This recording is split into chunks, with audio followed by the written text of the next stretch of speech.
t'attendent pas, si je Et peux ils me m'attendent pas. permettre. C'est noir. Céline. Tu vois ? Céline. Oh Et non. Et non. Et non. J'ai le petit frisé. Bienvenue dans La Leçon, le podcast sur l'art d'échouer. Cette semaine, j'ai la joie de recevoir Michael Gregorio, acteur, chanteur et imitateur, actuellement en tournée avec des dates aux Folies Bergères en février prochain. Regardez ça, il en reste quelques-unes. Une quinzaine, vifs. ouais. Michael, s'il y a bien une chose que je fais lorsque je tombe sur un passage de toi à l'écran, et je te jure que c'est vrai... Tu zappes. Non, Non. justement, je ne change pas de chaîne. Tu pourrais presque sauver à toi seul les audiences télévisuelles avec des performances vocales hallucinantes et toujours emplies d'une émotion, d'une profondeur qui n'appartiennent qu'à toi. C'est pas juste de l'imitation, il y a un bout d'âme à chaque fois. Merci. Après plus de 15 ans de carrière, de succès qui s'enchaînent, de repasser sur les routes, tu perds ta voix. On est en 2020. Une date qui résonne pour beaucoup. Beaucoup de gens, ouais. Tu ne peux plus parler, encore moins chanter, durant 3 longs mois des suites d'un violent Covid, c'est ça ? Non, pas du tout, mais ça doit Rien être à voir. Wikipédia, Ouais. c'est ça ? Non, pas du tout. En Les fait, limites. non, il y a plein de choses. C'est un peu, comme tu vois, un accident, c'est souvent plein de petits problèmes. Là, j'étais en création, donc j'avais énormément travaillé, j'avais énormément sollicité ma voix.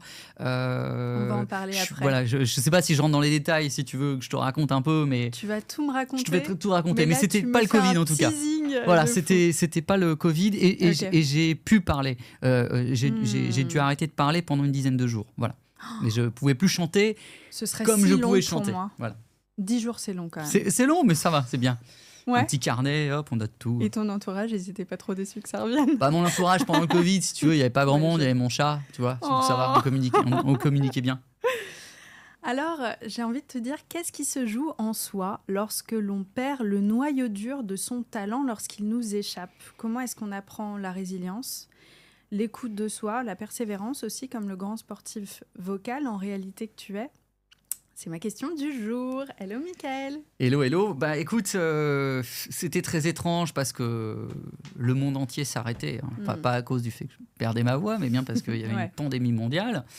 Et c'était surréaliste parce que je sortais de création, donc de l'Odyssée de la voix. Ok. J'étais évidemment fatigué et c'est en démarrant le spectacle que je me blesse.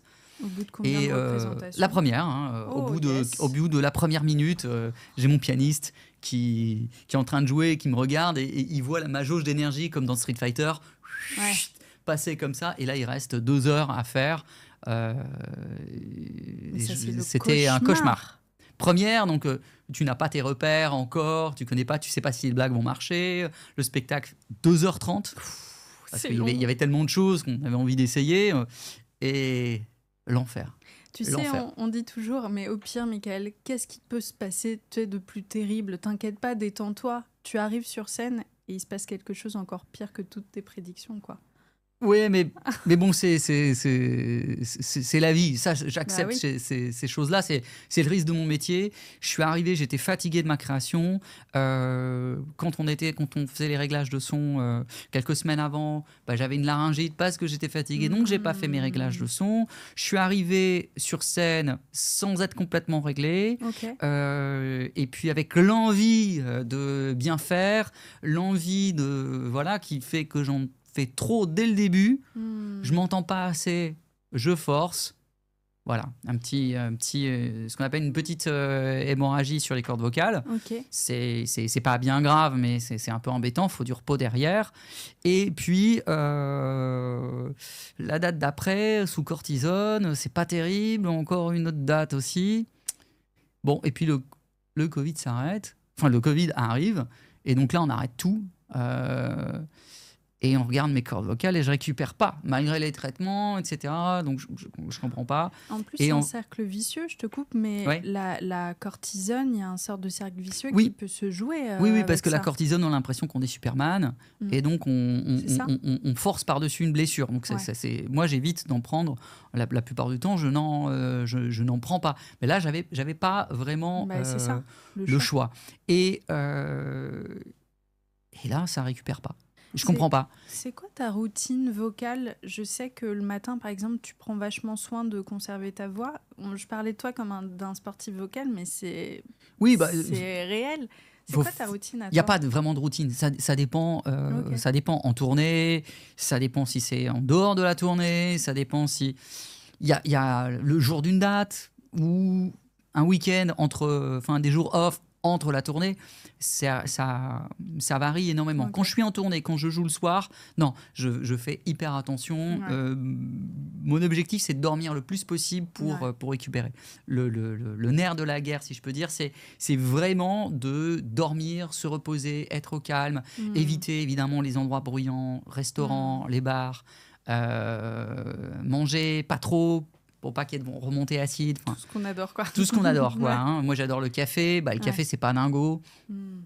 Donc voilà, un petit verre après les amis, avec les amis après le concert, c'est pas recommandé non plus, quoi. Ça, je pouvais le faire il y a quelques années. Aujourd'hui, en vieillissant, je récupère pas aussi bien. Le spectacle est hyper engageant. Voilà, c'est pas une ascèse non plus, mais faut faire attention.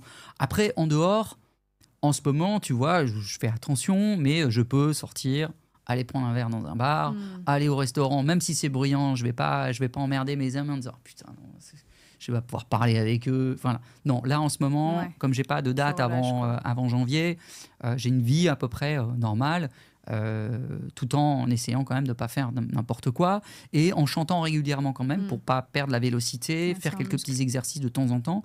Mais je fais pas ça tous les jours dans une période comme ça un peu plus calme. Ouais, c'est intéressant. Ok, je prends des notes, surtout sur le café. Évidemment, je ne baisserai pas ma consommation, mais en tout cas, c'est juste de le savoir, c'est-à-dire que c'est ça. bon, voilà, moi, de le faire en conscience. De faire en conscience, mais je prends quand même un café par jour quand je suis en tournée parce que j'adore ça, je suis complètement fou. Donc voilà, c'est mon petit écart, c'est un petit café. Voilà, par contre, j'adore la bière. La bière, non. Voilà, pendant la tournée. Donc là, tu fais 2-3 représentations, clac, ça fait mal. Exactement. Covid arrive. Ouais. Psychologiquement aussi, il y a un impact quand là, on vient de bosser sur un tel projet. C'était très étrange parce qu'on part avec l'énergie. C'est ça. Boum, plus rien. Je me souviens, on allait jouer à Chartres. Ils avaient monté tout le kit sur scène et on est avec les musiciens. Et il y a, je crois, la veille, c'était pas hyper clair ce qu'avait dit Macron. Est-ce qu'on allait jouer? Et à 13h, il y avait le Premier ministre qui faisait une annonce sur les trucs. Donc nous, on était là.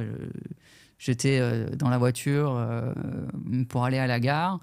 Et on se retrouve à la gare et puis on dit non, en fait c'est annulé, on joue pas. Donc on s'est retrouvé avec les musiciens, c'est lunaire, avec nos valises. Bon, et on s'est dit on se revoit dans 2 semaines. Enfin, évidemment, non.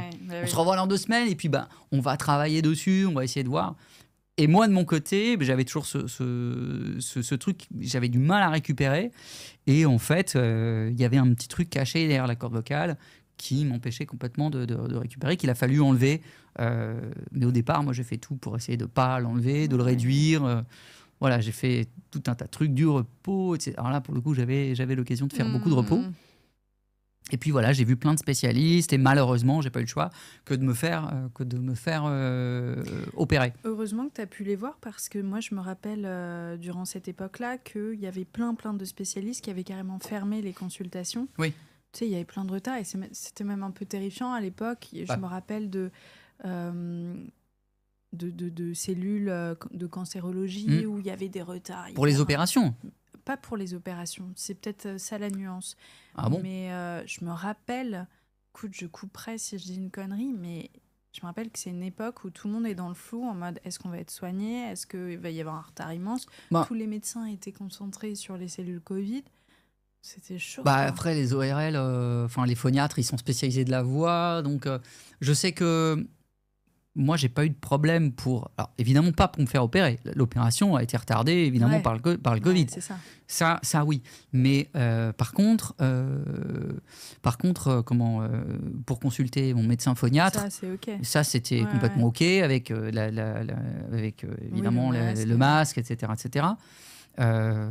Donc j'en ai consulté plusieurs, etc. Puis puis finalement, on a trouvé ce que c'était. Opération. Voilà. Et c'est après l'opération qu'il a fallu faire silence. Et puis rééducation, etc.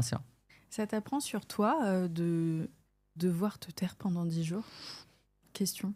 Non, non, c'était rigolo, à vrai dire. Ah ouais? Ouais, fallait pas que j'éternue, fallait pas que je touche, fallait pas que je faire de sport, parce que tu vois, c'est comme une petite cicatrice. T'imagines une cicatrice sur ton doigt, corde vocale, c'est deux membranes comme ça, et t'imagines t'as une petite cicatrice. Tu fais tout le temps comme ça. Ouais, pas ouf. Donc tu vas pas cicatriser. Ouais. Et il faut une peau élastique. Donc quand la peau se reforme, elle est plus élastique. Donc il faut absolument que ça bouge pas. Donc pas d'éternuement, faut pas parler, pas rigoler évidemment, et puis pas faire d'exercice, parce que l'exercice, on a tendance à utiliser nos cordes vocales quand on fait du tennis, tu vois. Donc ça pendant quelques semaines, quelques mois. Et au moment où t'as rien d'autre à faire que de parler, que de tomber malade. Ah ouais, pas de zoom, hein, ça c'est terrible. Bah oui. Ça, je faisais pas de zoom du tout, même avant, pour essayer de récupérer, parce qu'on parle fort. Donc, on s'entend pas parler. Ça, c'est très, très, très mauvais. J'ai pas le droit au téléphone. Souvent en tournée, j'évite de téléphoner. Ah ouais, aussi. Ouais, pas de téléphone, pas de... Voilà, donc texto, ça marche très bien. Hein. Ouais. Voilà. Mais moi, tu me parles de cette cicatrice au doigt et tu fais la comparaison. J'aurais eu peur à l'époque de me dire... Alors là, c'est une peau qui se remet extrêmement bien et tout, mais ça reste une cicatrice. Est-ce que ça va modifier quelque chose en moi? Ça, et c'était l'incertitude. C'est-à-dire... comment je vais retrouver ce que je faisais avec ma voix? Est-ce que je vais retrouver sa vélocité? Ouais. Est-ce que je vais retrouver tout ça? Ça, je ne savais pas. Mais en même temps, j'étais bien entouré. Et puis, je me disais, c'était comme une espèce de chemin de vie. Je me dis, ça fait partie ça fait partie de ça. Peu importe le résultat, je ferai peut-être d'autres choses. Peut-être, je savais très bien que j'allais pouvoir rechanter. Donc peut-être, voilà. Et puis, je venais de faire un film à l'époque en tant qu'acteur. Je me dis, peut-être que si jamais je peux pas faire ça, je tournerai plus comme acteur. Je ferai peut-être un peu de musique. Ça me faisait pas peur plus que ça. C'était pas confortable, c'était parfois un peu inquiétant, mais je l'ai pris avec philosophie et puis de toute façon le monde entier s'est arrêté. C'est-à-dire que quand j'allais voir mon médecin phoniatre, je passais par la place de l'Étoile, elle était vide. Tout était surréaliste. Donc le fait qu'il y ait ce truc sur mes cordes vocales, c'était juste un truc en plus, quoi. C'était... J'allais me promener à Montmartre, sur Sacré-Cœur, personne, pas un touriste, rien. La place du Tertre vide. C'était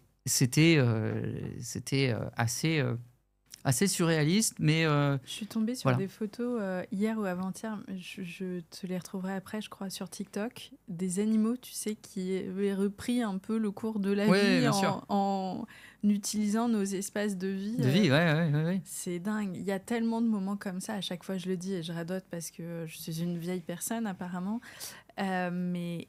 Il y a tellement de trucs, d'anecdotes lunaires qu'on a complètement oubliées. Est-ce que tu te rappelles, par exemple, parce qu'on parle de confinement, mais est-ce que tu te rappelles du couvre-feu à 18h et tout le monde qui se dépêchait le samedi matin de faire ses courses parce que tout le monde rentrait du travail à 17h59, mais c'est... Nombre de trucs qu'on a vécu. Ouais, il y a plein de trucs. J'ai des copains qui surfent et donc les plages étaient interdites, les forêts étaient interdites aussi mais eux ils vivaient vraiment très très très près de la plage, à 50 mètres, et c'est des surfeurs et alors ils étaient très malins parce qu'ils mettaient pas les gendarmes locaux sur ces trucs-là, pour pas qu'il y ait de copinage. Oui, bien sûr. Et donc c'était des gendarmes d'ailleurs, quoi. Je crois que c'est des gendarmes de Dax ou devaient être trop contents. Voilà. Et à un moment donné, c'était interdit, mais ils allaient surfer. Il y avait personne. Ils sont là.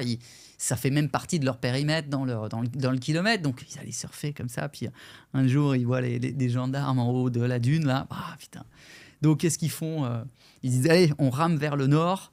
Et il y a une sortie qui s'appelle la Nord. Donc ils rament vers cette sortie.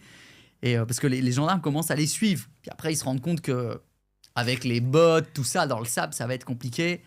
Donc, ils partent, ils vont rejoindre du coup l'autre côté. Et là, bam, bam, bam, bam, bam, ils reviennent au sud, ils sortent en courant, ils se cachent comme ils habitent vraiment hyper près. Donc, ils entendent la voiture de gendarmerie comme ça. Ah ouais, la course-poursuite. La course-poursuite et tout. GTA version. direct.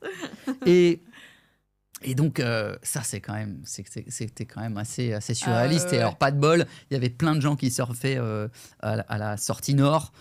Donc là, il y a eu les amendes pour les autres surfeurs qui étaient à nord. Et eux ont échappé. Et le lendemain, ils voient le mec. Il se fait contrôler dans le village. Et le mec fait, on se connaît, non? Et je fais, non. J'adore. Je dis pas où c'est, comme ça. Exactement. Personne ne saura. Non, t'es d'origine basque, tu dis pas. Je suis pas du tout d'origine basque, mais c'était pas au Pays Basque en plus. Oui. Ok.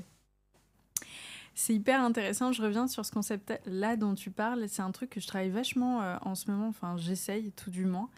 Le fait de mettre des actions en place et puis ensuite de lâcher prise avec son envie de contrôle du résultat. Parce que quoi qu'il arrive, ça marche jamais exactement comme ce qu'on s'est imaginé. Et c'est hyper intéressant que tu dises, et je trouve très mature et philosophe, ok, je fais ce que je peux, je me fais opérer, je travaille sur moi, et puis si l'issue c'est d'évoluer différemment avec ma voix, j'accepte et c'est qu'une autre porte s'ouvrira. C'est un truc qui est en toi, ça, depuis longtemps? Je crois que ça je sais pas en fait. C'est-à-dire que ça s'est passé comme ça sur le moment, c'est comme ça que je l'ai ressenti, c'est comme ça que je l'ai vécu.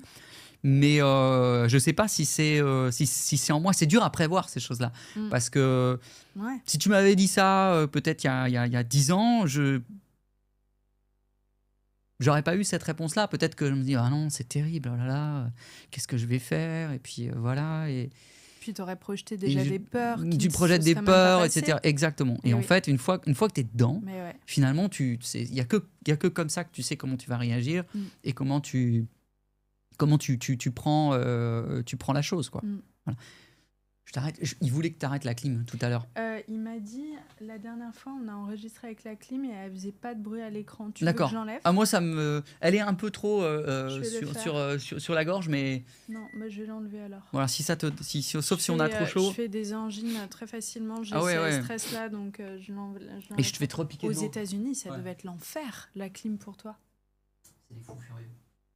C'est des zinzins. Hein. Ouais, prends-la. Tu sais qu'ils tombent tous malades quand ils arrivent en Europe, parce qu'il y a une telle différence pour eux de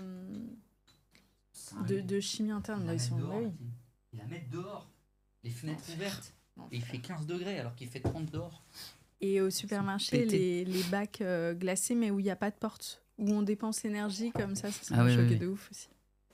Attends, je vais risquer d'éternuer. T'inquiète. Maintenant, tu as le droit à nouveau d'éternuer.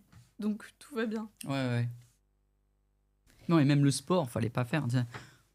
Mon tennis, parce que Ah bah ouais.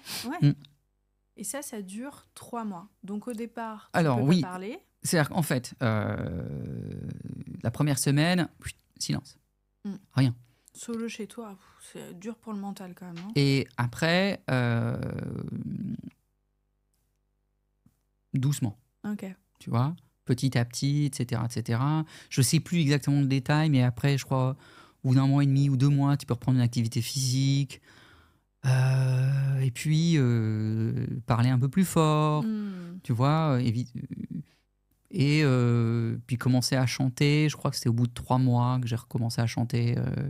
Tu te rappelles ces premiers moments où tu recommences à chanter, où tu redécouvres ta voix? Ouais, alors tu marches sur des œufs, quoi. Même, je me souviens le premier rendez-vous où, avec le chirurgien et la chirurgienne, j'ai eu la chance d'avoir 2 personnes qui se sont occupées de moi.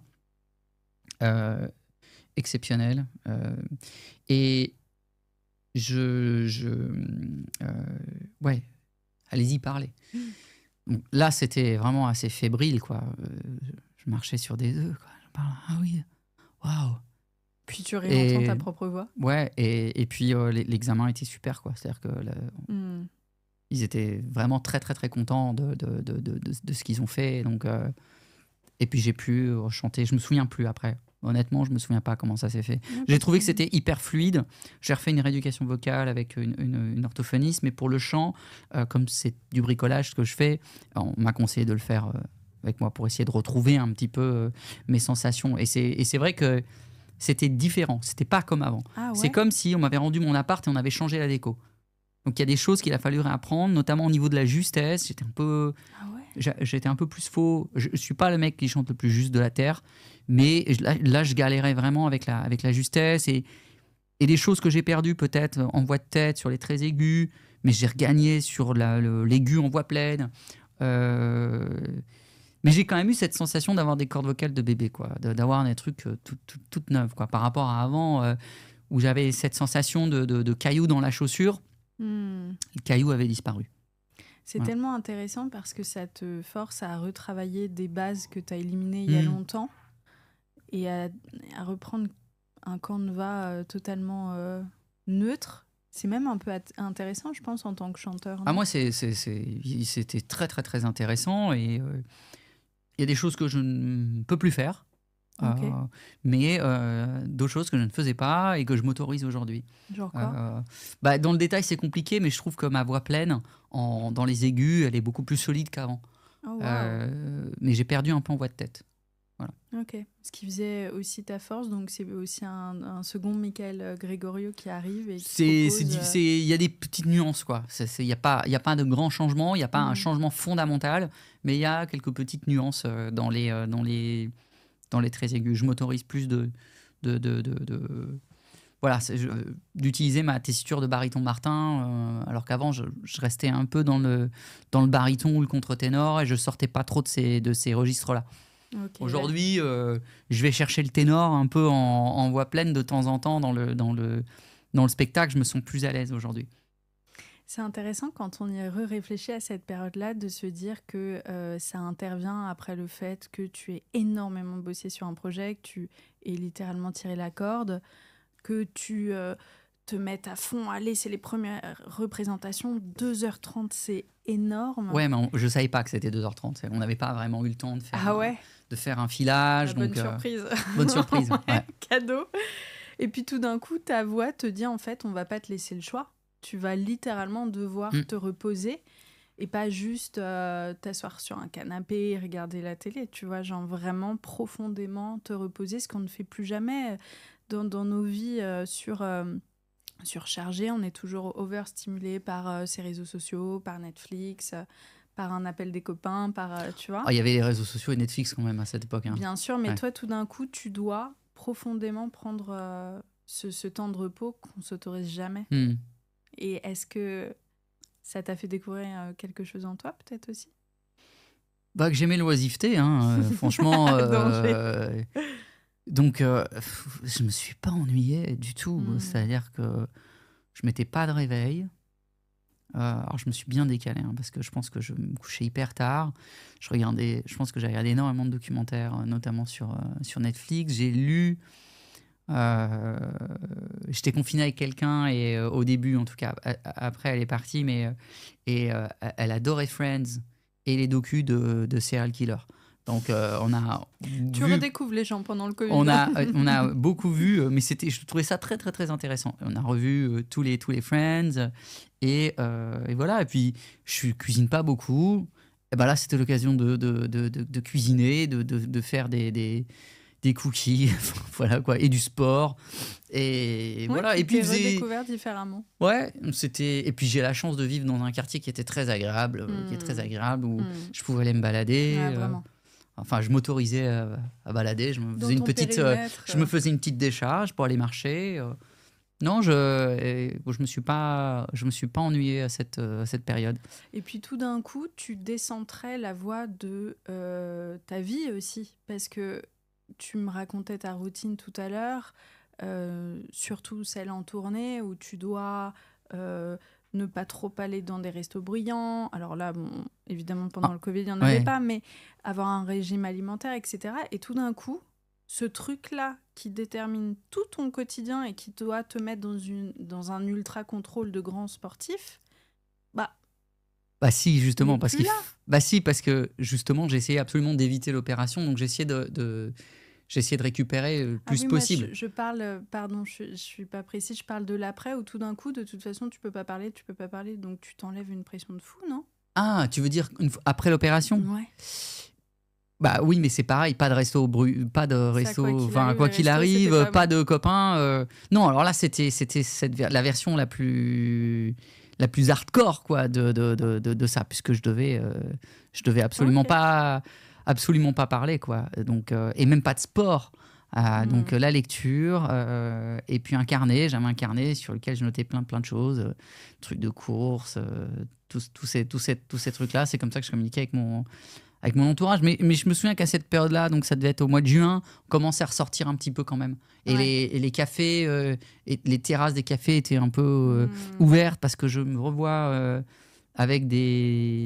voir des amis, noter des trucs, commander comme ça. Donc je Ça pense doit qu'en être un juin, gag, le ça truc. avait dû rouvrir. Et puis c'est, je crois, en septembre-octobre que ça a refermé. Parce que je pense qu'on a eu on a eu l'été à peu Ouais. près, voilà. Il y avait dû avoir au milieu de l'été, genre l'histoire du pass. Et Hmm. après, ça avait refermé en septembre. Ou La est-ce que c'est deuxième, l'été c'était d'après? Je sais l'enfer. plus, c'est flou. Si, si, c'est ça. C'est Le ça, pass, c'est le c'était premier été l'enfer. ou c'est l'été d'après? Le pass dont tu parles, qu'est-ce que c'est? C'est l'autorisation à dépasser du périmètre. Non, le Je me pass, c'est le rappelle pass plus. vaccinal. Ah, le pass Ah bah non, c'est vaccinal, l'été d'après. c'est l'été C'est d'après. l'été d'après. C'est l'été d'après parce que je me rappelle que c'est ouais, après le deuxième confinement. Le deuxième, il était horrible parce qu'il y avait beaucoup moins de soleil, parce qu'il faisait Oui, froid. c'était C'était genre. Mais bizarre. c'était pas un vrai confinement, c'était un. C'était un truc d'entre-deux. On avait le droit Ouais, d'aller travailler, mais ne surtout pas s'amuser à côté, tu te rappelles? ouais. Ah, je me rappelle, J'avais une copine actrice à ce moment-là qui était en tournage ouais. Ouais. et qui avait un super papier qui prouvait qu'elle avait besoin de bosser après 21 Elle heures, s'en tu servait vois. un petit peu. Et Elle a un donc, peu détourné. jusqu'à ce jour, je m'appelle donc Pauline David et pas Pauline Grisoni parce que moi aussi, j'ai un petit peu beaucoup utilisé ce papier-là. Mais oui, oui, oui. Bah ouais. Nous, on s'était vu une fois, on avait bossé parce qu'il fallait qu'on avance donc sur le spectacle parce qu'il y avait des dates qui arrivaient, donc on avait eu effectivement une dérogation pour pouvoir travailler ce qu'on avait fait pour de vrai. J'aime bien ton besoin de dire quand même, on l'avait fait pour de vrai aussi. Aussi, mais juste après, on a un peu traîné entre nous, quoi. Voilà, et on est rentré et on s'était fait arrêter à, je sais pas, il devait être 11h30, on avait bien travaillé, ouais. Ouais. Ça dit, j'ai plus de voix, je peux pas vous répondre. Donc, tu sors de ces 3 mois, tu retrouves ta voix un petit peu différente. Ouais. Ça doit être un trac quand même de reprendre. À la première, je m'en souviens Ouais. très très bien. C'était sur un théâtre que j'adore à Noisy-le-Grand, qui a vu beaucoup de mes premières. Donc là, j'ai eu l'impression de faire une première. Puis c'est vrai que c'était la tournée de rodage avant. Là, ça n'aurait pas dû être la tournée de rodage, mais du coup, c'est décalé, c'est la tournée de rodage. Et c'était grisant. J'avais enlevé plein de choses, évidemment risquées. D'ailleurs, que j'ai pas remis parce que, en quelque sorte, j'avais travaillé Led Zeppelin, j'avais mis Waouh. des trucs comme ça. Led Zeppelin, je l'ai pas refait, j'ai pas osé. Pourquoi? Parce que c'était trop haut et trop saturé Ok. et j'avais pas envie d'avoir de me reblesser à cause de ça. Pareil, alors, il n'y avait pas AC/DC dans ce spectacle, mais dans le précédent. Et de temps en temps, je le rejoue parce que ça me fait plaisir. Mais je pense que ça, je l'intégrerai plus dans un set. Ça modifie ta prog, quoi. Voilà, et parce que je j'ai pas envie de. Ou alors je fais une date par semaine ou 2 dates par semaine. Mais c'est absolument pas tenable. Un producteur, il peut pas aujourd'hui, le matériel, il est pas loué à la date, il est loué à la période. Donc moi, dans mon idéal, c'est de faire 2 dates par semaine. Sauf que le loueur de matériel va dire je vais pas garder le matériel de Grégorio, il faut qu'il sorte, donc Ouais. si vous me le prenez sur la totalité de la tournée, donc ça fait des coups de plateau qui sont tellement élevés que c'est pour ça qu'on parfois on regarde les dates de tournée. Je vois les dates de tournée de certaines C'est personnes, zinzin. ils en font 5-6 par semaine. Je peux pas faire ça physiquement avec le spectacle que j'ai. Donc si j'avais à chanter avec ma voix la plus naturelle, peut-être que je pourrais faire ça, peut-être que je pourrais le ramasser sur 2 mois, 3 mois maximum, peut-être, et encore, mais pas avec ce que je fais, quoi. Tu parles de l'économie du spectacle, c'est un sujet sur lequel je travaille à côté en Mhm. ce moment. Je trouve que c'est passionnant parce que tu découvres plein de trucs, Ouais. des petites astuces des salles pour multiplier les coûts. Enfin, Bah vraiment, ouais, tu on découvres en est là, tellement de hein. choses. On en est là. Enfin, c'est Mais oui. compliqué, hein. Et c'est vrai que toi, ça t'impose un modèle qui est forcément différent Ouais. qu'un humoriste ou quelqu'un Ah qui bah oui, utilise sa voix bien différemment. sûr. Comment est-ce que tu peux garder un spectacle qui te satisfasse, qui est l'ambition que tu as envie de lui mettre, etc., en gérant ta voix? Comment est-ce que ça se passe? Bah, je tourne sur plusieurs années, en fait, Ah oui, c'est ça. le même spectacle, avec évidemment des changements et une évolution, mais j'ai des musiciens, il y a de la vidéo, on a tourné des films en amont avec une véritable équipe de cinéma, donc c'est un spectacle qui a coûté très cher, et après le coût de plateau, il était très élevé, puis tout a augmenté d'un coup. C'était pas du tout nos prévisions, évidemment, puisqu'on Bah avait oui, prévu tout ça avant le Covid. Et la solution, c'est de tourner beaucoup, ok, longtemps, et longtemps. parce qu'avavec les petites marges, pour essayer d'amortir Ouais. le coût du spectacle, quoi. C'est vrai que enfin, j'ai la chance, mes producteurs sont vraiment très sympas, ils me laissent faire ce que je veux, mais si j'étais dans une production normale, je serais tout seul avec un micro et des bandes son, quoi. Non, j'ai un groupe, ça fait 20 ans que je travaille avec eux. Ouais, c'est génial. Là, je vais fêter mes 20 ans avec cette prod. Donc C'est ouf, c'est une famille. exactement, quoi. Mm. J'ai beaucoup de chance et ils me suivent dans mes projets, même des projets qui ne sont pas du tout rémunérateurs. Je me sens Bien entouré, quoi. hyper bien entouré, hyper chanceux. Ils ont été là pendant le Covid. Ils ont soutenu mes projets parallèles. Quand je fais des pas de côté, ils sont là aussi. Voilà, là, ils me pressent pas avec un nouveau spectacle. Mm. C'est agréable. J'ai beaucoup de chance. C'est ouf ce que tu disais tout à l'heure hors micro du fait de donc tourner plusieurs années. Ouais. Et d'avoir quand même encore envie de refaire des dates et d'avoir ce bonheur de Ouais. vouloir continuer, Ouais. alors que tu pourrais, et c'est hyper humain, t'en lasser, tu vois, de te dire j'ai hâte d'être au prochain. Ça peut Et me en lasser. fait, Il y a des spectacles qui m'ont lassé plus vite, ou des numéros. Généralement, c'est des numéros que j'ai plus envie de faire. et Mais le tu les spectacle en changes. lui, ouais, je peux les changer Point. dans ces cas-là. Mais ce spectacle-là, je l'aime vraiment. C'est pareil, il peut y avoir des numéros que j'ai envie de changer ou qu'au fil du temps. Et c'est arrivé, le spectacle, il a changé énormément. Puis comme on est passé à des salles très différentes, on a commencé avec des petites salles, on est monté en zénith avec une grosse équipe technique. Et puis là, on termine avec les Folies Bergères, donc c'est un peu plus intime. Donc je change le spectacle et que je l'adapte au volume des salles. Et ça, moi, j'adore faire ça. Ouais. Et ça aussi, c'est compliqué techniquement. Quand tu crées un spectacle et que tu l'imagines pour tel endroit, il y a toute ton économie, toute de la technique qui est imaginée. Et puis après, moi, j'arrive, j'aimerais bien refaire des petites salles. Ah ouais, non, mais d'accord. Mais Avoir un contact humain. oui, mais j'aimerais bien quand même garder l'écran LED transparente. Bien sûr. Bien sûr. J'aimerais bien garder le vol. Voilà, bon, après, tu fais des concessions. Voilà, il n'y aura pas les LED transparentes, par exemple. Mais c'est normal. Mais au moins, je vais aller dans des salles.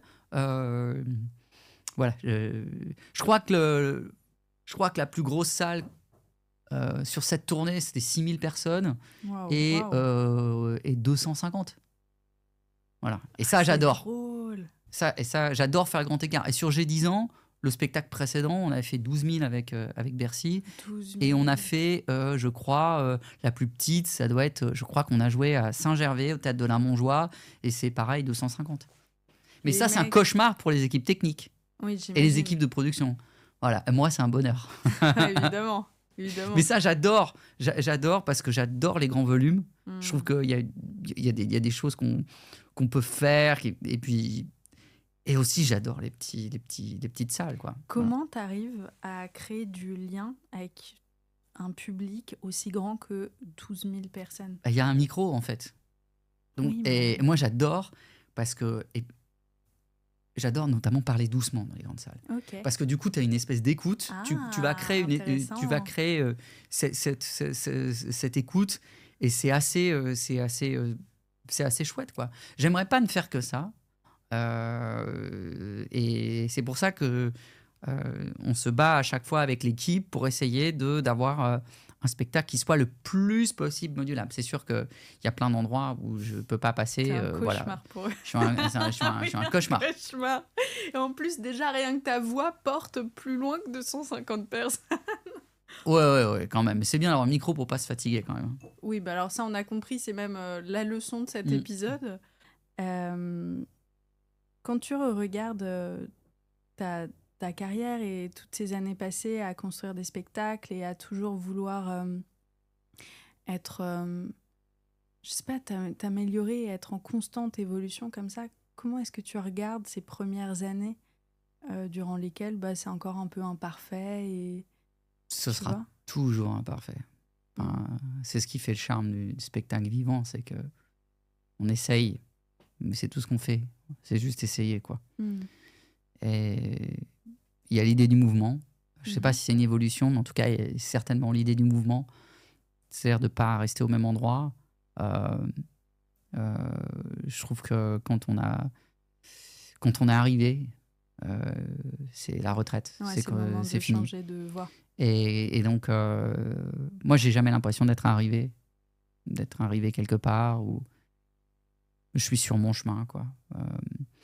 Et oui, ça arrive parfois de regarder derrière, mais pas tout le temps. C'est pas quelque chose que je fais. Voilà, ou même déjà de regarder autour. Maintenant, quoi. Je me souviens parfois, en plein milieu d'une tournée, avec les musiciens, on enchaînait 2 Zéniths de Nantes complets, et ça devient normal. C'est pas normal. Je me souviens, on répète, un jour, on s'est assis au bord de la scène, on s'est regardé, on dit, les gars, c'est pas normal. Ouais. C'est pas normal. Et donc, ça arrive de regarder derrière. Je me sens très, très chanceux. Je suis très, comment dire, reconnaissant, exactement. Reconnaissant des choses que j'ai eues, que j'ai pu vivre, des gens que j'ai rencontrés, des endroits dans lesquels je suis allé, des rêves que j'ai déjà réalisés, des rêves que j'avais. Il y en a encore d'autres, mais il y en a déjà plein que j'ai réalisés. Il faudrait nous les raconter, ceux-là aussi. Voilà, enfin, je ne raconterai pas ceux que j'ai envie de réaliser, mais je peux vous raconter ceux qui se sont réalisés déjà. Et c'est vrai que travailler comme comédien de doublage, être dans un Pixar, faire de la scène de mon métier, quoi. Enfin, il y a même des choses que j'imaginais pas. Je me souviens, j'avais fait à 18 ans, j'ai joué à Bercy pour les vœux de la mairie de Paris, de Bertrand Delanoë à l'époque. 18 ans. J'avais 18 ans. J'ai fait 5 minutes. C'était un plateau d'humoristes. Il y avait Anthony Cavana, Bruno Salomon et Maxime. Je ne sais pas si tu te souviens de Maxime. Cool qu'il soit dans le métier. Et moi, j'avais 5 minutes. Je trouvais ça complètement fou. Et je me revois dans la voiture en partant, dans la Saab de mon producteur de l'époque. Je me vois regarder cette salle et je me dis, bon, c'était génial, quoi. Je le referai jamais. Ouais, parce que c'est pas un truc c'est pas un imitateur. Un imitateur, ça joue pas à Bercy. Et puis, quelques temps plus tard, alors je sais plus dans quel ordre j'ai fait. J'ai refait les vœux de la mairie de Paris. Je sais plus si c'est Anne Hidalgo ou Bertrand Delanoë aussi. Et je sais pas dans quel ordre je le fais. Mais on va dire que c'est avant, avec mon spectacle. Mais en privé, quoi. C'est pas, les gens ils viennent pas me voir. Et même chose, je me redis un peu les mêmes choses. Et puis quelques temps après ou quelques temps avant, je sais plus quelle est la temporalité, sans doute à peu près à la même période, je fais la première partie de Céline Dion à Bercy. Et ça c'est fou. Soi, c'est stratosphérique. Et trac de fou. Mais pareil, je me dis, je fais la première partie de Céline Dion. C'est fou. Jamais je pourrais jouer dans cette salle, quoi. Et Laurent Ruquier, qui est mon producteur depuis 20 ans maintenant, il m'avait dit assez vite quand on avait commencé à travailler, tu feras Bercy. J'ai dit, non. Et quand il m'a annoncé que Gilbert Coulier, qui est le producteur de Céline Dion en France, me voulait pour la première partie, Elle m'avait dit, je t'avais dit que tu ferais Bercy, je pensais pas que tu le ferais si tôt. Tu feras la première partie de Céline Dion sur sa tournée francophone. Waouh. Et effectivement, des années après, j'ai eu la chance de le faire quand même, quoi. Donc il avait raison. Mais ça, c'est même pas un rêve. C'est quelque chose que j'imaginais absolument pas pouvoir faire dans ma carrière. J'imaginais pas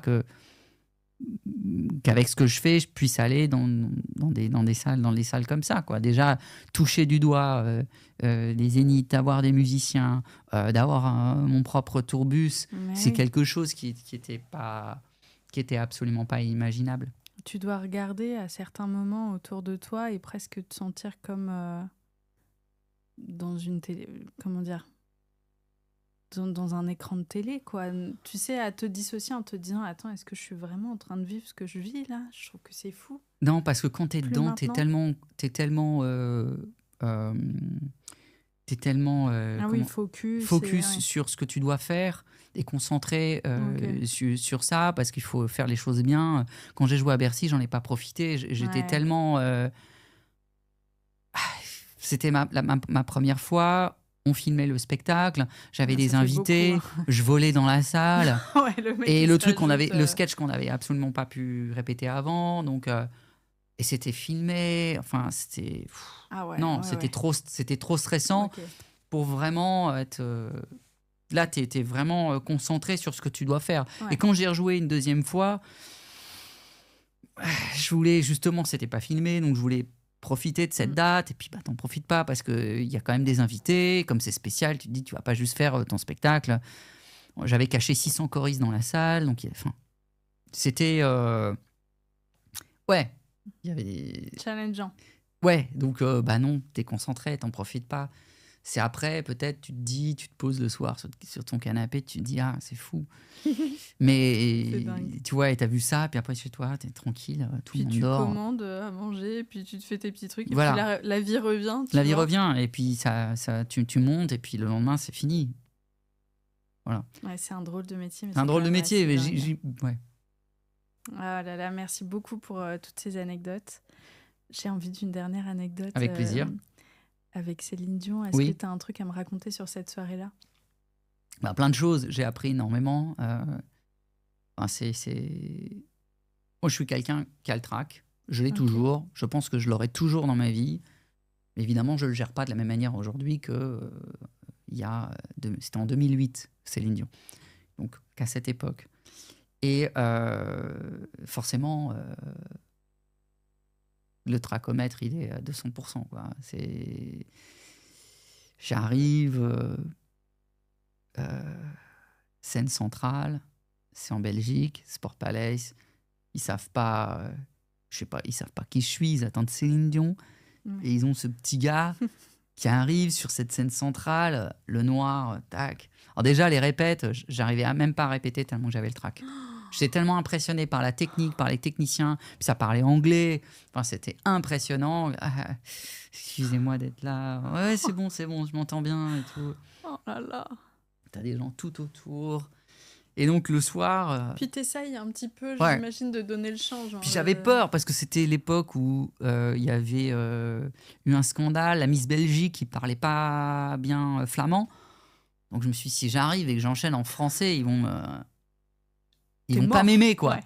Donc j'ai fait français, anglais et néerlandais. Ouais. Donc première avec Céline Dion, 15 000 personnes, avec 2-3 mots de néerlandais. Qui est une langue complexe. Qui est une langue que je connais pas, mais bon, c'était juste bonsoir, merci. Oui, mais bon. Je suis français, comme ça, une fois qu'ils savent que je suis français, ils vont me foutre la paix. Et en plus, ils t'attendent pas, si je peux me permettre. Et ils m'attendent pas. C'est noir, Céline. Tu vois ? Céline. Oh et non. Et non. J'ai le petit frisé. Et donc, et ça s'est bien passé. Et ça s'est très bien passé même. Et le lendemain, je reviens et ils sont tous en train de bosser. Les techniciens sont en train de bosser sur mon spectacle. Et ça m'a touché énormément. Cet accueil de T'avais fait tes preuves. J'avais fait mes preuves et ça, c'était beau. Je croise, pour la première fois, je rencontre René. Et je le remercie pour l'accueil parce que je trouve ça hyper touchant. Il me dit non, mais c'est normal, tu fais partie du spectacle de Céline. Il faut que toi aussi ce soit bien. Donc on est très content de t'avoir. Bravo pour hier et tout. J'ai des fleurs dans ma loge signées René et Céline. Oh là là. Merci d'être avec nous et tout. Enfin, vraiment extraordinaire. Je m'entends hyper bien avec les techniciens. Il y a 3 dates à Anvers, ça se passe hyper bien. Et puis je l'entends chanter, quoi. Et je comprends le sens du mot star. C'est-à-dire que quand elle chante, il se passe quelque chose voilà, il y a les artistes et il y a les stars. Il y a autre chose, il y a un truc qui est un peu inexplicable. Et ce qui est quand même drôle, c'est que moi, je me battais avec mes sœurs pour pas mettre Céline Dion dans la voiture quand on partait en voyage, qu'on partait d'Étain pour rentrer à Pau. L'ironie. Moi, je voulais mettre Cranberries, Nirvana, Rage Against the Machine. Bon, évidemment... Bon, Nirvana, c'était un peu plus compliqué de faire leur première de partie. faire tout voilà. Et donc, bon, je comprends que souvent, mes parents préféraient quand même Céline Dion. Voilà. À descendre Nirvana. avec Nirvana sur toute la route. Sur 6 heures Même de si route. moi, j'adore. Mais voilà. Et bon, 10 ans après, je fais la première partie de Céline Dion. Et c'est... Ouais, c'est... Finalement, ça s'est bien passé. Donc, je me disais, arrête d'avoir peur. Enfin, ça s'est bien passé avec ça. Les gens sont contents. Donc, quand je suis revenu après sur mon spectacle, j'étais un peu plus détendu. J'ai arrêté d'avoir peur que ma voix lâche, toutes ces choses-là. Et que je prenais la scène avec quelque chose de plus positif. Et même quand je suis fatigué, que j'en ai pas envie, j'essaye de prendre conscience de cette chance que j'ai. Et je me dis, allez, on y va. Il ne peut rien se passer de grave de toute manière. S'il y a un problème, c'est pas très grave. Et d'ailleurs, il y a eu un gros problème un soir à Bercy. Moi, je rentre et je rentrais sur Love Today de Mika. Okay. Donc, doum, da, da, di, da, di, doum. Et je faisais bonsoir, tac, tac. Et je sais pas, la musique part. Le son est pas comme d'hab, mais c'est pas grave, le son part dans mes ear monitors. Oh, t'es là. Bonsoir, tac, tac. Et la musique s'arrête. Ça, c'est dur. Donc, t'as 15 000 personnes, t'es à Bercy, la musique s'arrête. À Bercy. Merde. Ah, désolé. Bon, écoutez, on va reprendre. Et là, j'entends, attends, Michael, on a un problème technique. Il n'y a pas le son. Il n'y a pas le son en façade. Toi, tu as le son dans tes oreilles, mais il n'y a pas le son en face. Donc, on renvoie la musique. Et là, je fais, OK, bon, c'est pas grave, on va reprendre. Doum, da, da, di, da, di, doum. Bonsoir, Bercy. Tac, tac, tac. Cut la musique. Ah, Michael, excuse-nous, ça marche pas. Il n'y a pas le son en façade, on comprend pas pourquoi. C'était encore René, évidemment. C'était pas René, c'était le technicien son. Et là, je me dis, donc en fait, si je comprends bien, tu viens de niquer je viens de faire bonsoir et de faire wouh comme ça, sans musique. Oh non. Et donc, troisième, écoutez, désolé, on a un petit problème technique. Et ça repart une troisième, je crois. Et là, ça part à la quatrième. Mais ah ouais, t'as perdu 2 litres d'eau là. C'était un peu dur. Mais bon, c'est pas grave. J'avais des copains dans la salle. Ils me disent, putain, quand on t'a vu démarrer a cappella, on s'est dit, putain, le gars, il envoie. Quoi. Non, mais j'étais pas a cappella. Moi, j'avais la musique qui démarrait, mais les gens n'avaient pas la musique, quoi. Et c'est ce soir-là que je la rencontre juste après en sortant de scène, parce que j'avais jamais vraiment osé la rencontrer. Et elle fait un meet and greet juste avant de monter sur scène. Je sais pas comment elle fait ça. Oh là là. C'est une immense professionnelle. Et donc, elle me voit, elle me fait Michael, mais je suis tellement contente de te rencontrer. On aurait dit pratiquement un sketch de Laurent Gérard. Mais trop sympa. Elle arrive et tout. Elle me dit Michael, mais quel bonheur. J'entends les gens crier, j'entends ta voix, j'entends les gens t'applaudir. C'est formidable. Merci d'être avec nous. Non, mais moi, c'est moi. Merci. Merci à vous. Merci. Non, mais... Et puis, merci pour tes fleurs. Je dis, attendez, non, mais c'est normal. Tes orchidées, comment tu sais de ça que j'aime les orchidées? Mais non, mais merci à vous pour vos fleurs. Enfin, c'est vous qui m'avez offert des fleurs en premier. Non, mais merci. Enfin, c'était un truc sur Alice et un vrai. Michael, est-ce que je peux faire une photo avec toi? Non, c'est... Véridique. Et là, j'éclate de rire. Je fais bah oui, évidemment, merci. Elle est où? Elle est là. Elle me fait allez, on fait comme ça. Et donc, j'ai une photo comme ça d'elle et de moi avec la transpi sous le bras qui sort de scène.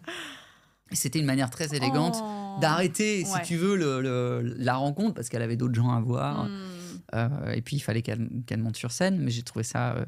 voilà, c'est mon petit moment avec Céline Dion. Donc, c'est un très, très bon souvenir. J'ai appris énormément. Il y a beaucoup de gens qui m'ont découvert grâce à cette première partie. Et c'est un cadeau. C'est un cadeau. Et voilà, et je l'aime énormément. J'aime énormément cet artiste. Voilà. Oh là là, merci beaucoup pour toutes tes anecdotes. C'était hyper intéressant. Et c'est génial de voir ce qui se cache parce que tu sais, les gens dans la salle, je suis certaine qu'ils n'ont pas capté qu'il y avait un souci. Et de voir, tu sais, tous les petits à côté qui font qu'un succès a l'air magique en apparence. Et non, je vais refaire cette phrase de fin, elle est trop compliquée. C'était pas top. Excuse-moi, c'est mon 3e épisode de la journée. Je t'en prie. C'était vraiment passionnant. Hyper intéressant parce qu'on se rend compte de ton éthique de travail, de tout ce qui se cache derrière, de tout ce qui se joue au niveau physique, de ta voix, de ton mental, d'apprendre que tu as une part de timidité, que tu continues d'avoir du trac. En fait, c'est un côté charmant parce qu'on se dit qu'importe là où on est arrivé, et même quelqu'un qui a un succès aussi immense que le tien, on garde une part d'humanité, de vulnérabilité, et ouais, ça fout la trouille, et c'est pas grave, et c'est ok, et on peut quand même performer, même en ayant ces petits trucs c'est important même, je crois. Je crois que c'est presque important d'avoir ça. Enfin, j'imagine que tu connais cette citation qui est attribuée à Sarah Bernard, mais je l'ai entendue racontée par Jouvet. Je ne sais pas si c'est... Je pense que c'est de Sarah Bernard, mais à vérifier. C'est une jeune comédienne qui vient la voir et qui lui dit écoutez, mademoiselle Bernard, c'est extraordinaire parce que j'ai même pas le trac. Il dit, c'est bien. Ne vous inquiétez pas, ça viendra avec le talent. C'est horrible. Horrible comme anecdote. Je retiens. Mais ce que je comprends, c'est que l'anxiété, ça peut être une espèce de moteur. C'est-à-dire que le fait d'être anxieux fait que tu prépares tout. Et donc, tu travailles et tu fais en sorte d'éviter les problèmes. Alors, tu ne peux pas éviter ça tout le temps. Et je pense que le trac, c'est un peu lié à ça. Ouais, et puis tu le dis, c'est un moteur, ça te fout un coup d'hormones juste avant de monter sur scène, et ce qui est nécessaire pour avoir l'énergie de tout déchirer. Quoi. Il ne faut pas qu'il soit trop fort, que ça coupe les jambes, parce que malheureusement, ça peut couper les jambes. Et surtout, une fois qu'on est sur scène, il faut qu'il s'en aille tout de suite, parce que sinon c'est mort. Mais je crois que le trac fait partie de ce processus, le doute. C'est-à-dire que c'est marrant parce que c'est une espèce d'équilibre entre le doute de soi, mais en même temps, il faut quand même avoir suffisamment confiance en soi pour se dire, tiens, je vais quand même aller me présenter devant des gens, puis ils vont payer, et puis je vais les divertir pendant 2 heures. Donc c'est un peu étrange. Et en même temps... il y a quand même cette part de doute, de remise en question, de mise en danger. C'est hyper paradoxal comme métier. Et surtout quand tu as cartonné avec ton spectacle précédent, et comme un sportif, tu remontes sur le ring et tu remets en jeu ton titre quelque part. Ta ceinture, ton titre. Et... Oui, sauf que c'est pas un combat direct. C'est-à-dire qu'il n'y a pas... C'est pas un combat tout court. C'est avec toi-même et éventuellement le public, mais les gens, quand ils viennent te voir, sont quand même plutôt bien bienveillants, quoi. C'est avec toi-même, et puis voilà ce que tu as envie, ton inspiration, des choses. Voilà. C'est pour ça que moi, j'aime bien prendre mon temps quand je crée quelque chose, parce que la scène, c'est précieux, quoi. J'ai pas envie d'enchaîner les spectacles et les nouveaux spectacles, et puis faire un nouveau spectacle pour faire un nouveau spectacle, parce qu'il faut remplir ce truc-là, parce que c'est le moment, parce que... Non, ça pue, ça. Ça marche pas, malheureusement, ça marche pas avec moi. Il y a des gens qui arrivent très bien à faire ça, je respecte. Moi, j'arrive pas à faire ça. J'écoute, pour en avoir parlé avec maintenant beaucoup de personnes, j'ai l'impression qu'on est toujours un peu à côté quand ça vient pas d'une sorte d'instinct de tripe, de feu à l'intérieur. Et tu sais, c'est un peu comme le grand classique du j'étais persuadée que ça, ce serait mon titre, mon tube, mon banger. Et c'est toujours la musique qu'on a fait dans sa chambre un soir où on lâchait prise sur l'idée de réussite, que tout cartonne, quoi. Tu vois. Bien sûr. Donc, je suis pas certaine que ça marche si bien que ça pour les autres non plus Ouais. quand on fait les choses pour les mauvaises raisons, quoi. Ouais, C'est un peu bateau de le dire, mais je pense que c'est une réalité. Bon, bah, je vais peut-être devoir te dire au revoir, Michael. Ah oui, parce après que 4 heures c'est ça, de podcast. c'est ça. Là, je te tiens quasiment en otage, voir à ce stade-là. Je vais lui donner de l'eau et à manger et je vais Merci. lui faire un petit couchage. Merci beaucoup.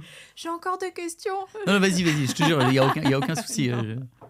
Merci beaucoup, beaucoup. Qu'est-ce que je te souhaite pour cette rentrée? Ah, bonne question. Ben, de jolies choses, de jolies Mhm. rencontres, de projets excitants et inspirants.